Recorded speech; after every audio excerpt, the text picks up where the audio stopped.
اسلام آباد میں بلدیاتی نظام سے متعلق بڑی پیش رفت ہوئی، جس میں اسلام آباد کے بلدیاتی انتخابات ایک بار پھر ملتوی کر دیے گئے، جبکہ صدر مملکت نے اسلام آباد لوکل گورنمنٹ آرڈیننس جاری کر دیا۔ صدر مملکت نے مقامی حکومت کے قیام سے متعلق اسلام آباد لوکل گورنمنٹ ایکٹ میں ترمیم کا صدارتی آرڈیننس جاری کر دیا۔ وفاق کی دارالحکومت میں میٹروپولیٹن کارپوریشن نظام ختم، ٹاؤن کارپوریشنز قائم کیے جائیں گے۔ اسلام آباد کو قومی اسمبلی کے 3 حلقوں کی بنیاد پر 3 ٹاؤن کارپوریشنز میں تقسیم کیا جائے گا۔ آرڈیننس کے مطابق اسلام آباد کو قومی اسمبلی کے 3 حلقوں کی بنیاد پر 3 ٹاؤن کارپوریشنز میں تقسیم کیا جائے گا۔ ہر ٹاؤن کارپوریشن میں اتنی ہی یونین کونسلز ہوں گی جتنی وفاقی حکومت نوٹیفائی کرے گی۔ حکومت عوامی اعتراضات اور سفارشات سننے کے بعد ٹاؤن کا کارپوریشن اور یونین کونسلز کی حدود میں ترمیم کر سکے گی۔ تاہم الیکشن شیڈول کے اعلان کے بعد کسی قسم کی حد بندی میں تبدیلی نہیں کی جا سکے گی۔ آرڈیننس میں واضح کیا گیا ہے کہ مقامی حکومت سے مراد یونین کونسل اور ٹاؤن کارپوریشن ہوگی، جبکہ جہاں مقامی حکومت فعال نہیں ہوگی وہاں حکومت ایڈمنسٹریٹر تعینات کرے گی۔ سربراہ سے مراد ٹاؤن کارپوریشن کا میئر یا یونین کونسل کا چیئرمین ہوگا۔ انتظامی ڈھانچے کے مطابق ہر ٹاؤن کا کارپوریشن میں 1 میئر اور 2 ڈپٹی میئر ہوں گے، جبکہ یونین کونسل کے چیئرمین بطور جنرل ممبران ٹاؤن کارپوریشن کا حصہ ہوں گے۔ اس کے علاوہ ہر ٹاؤن کارپوریشن میں 4 خواتین، 1 کسان یا ورکر،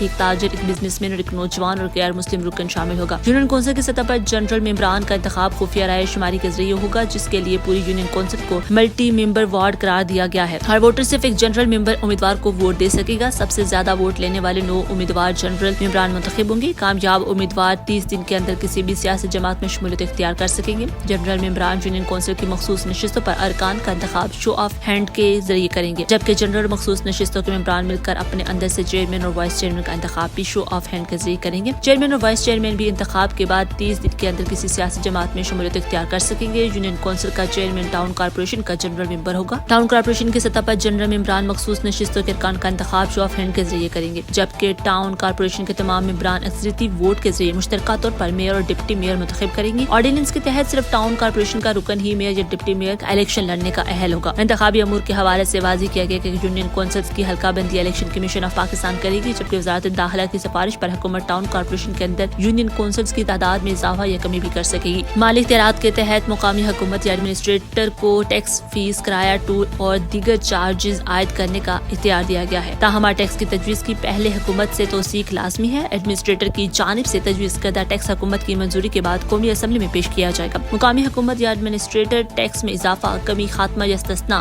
دینے کا بھی اختیار رکھیں گے۔ آرڈیننس کے مطابق حکومت کو یہ اختیار حاصل ہوگا کہ وہ مقامی حکومت یا ایڈمنسٹریٹر کو ہدایت جاری کرے، اور مقامی حکومت یا ایڈمنسٹریٹر ان ہدایت پر عمل درآمد کا پابند ہوگا۔